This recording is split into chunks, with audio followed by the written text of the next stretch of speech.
Bonjour à tous.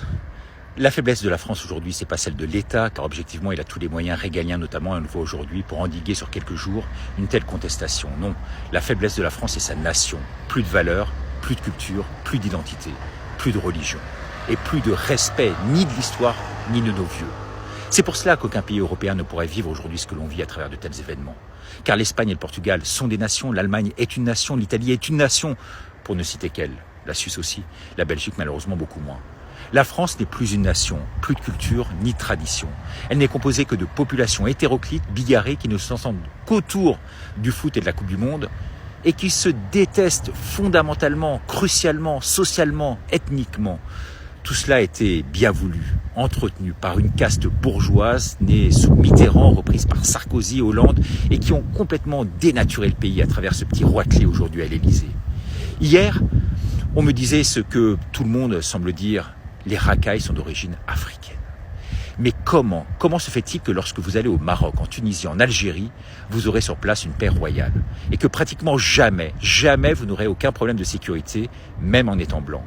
Ce ne sont pas des racailles sur place, ce sont des gens doux, affables, au regard gentil, généreux. Et on nous fait croire aujourd'hui que l'islam c'est la terreur.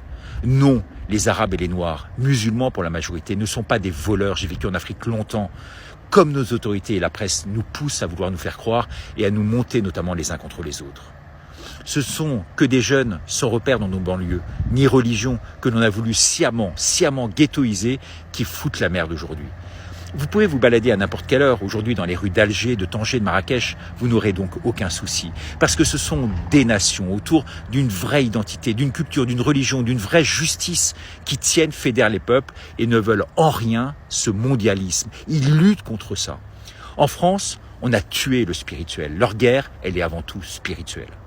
En France, nos racailles ne prient pas. Ceux dans les quartiers qui prient, ils ne vont pas voler ni casser les vitrines des magasins.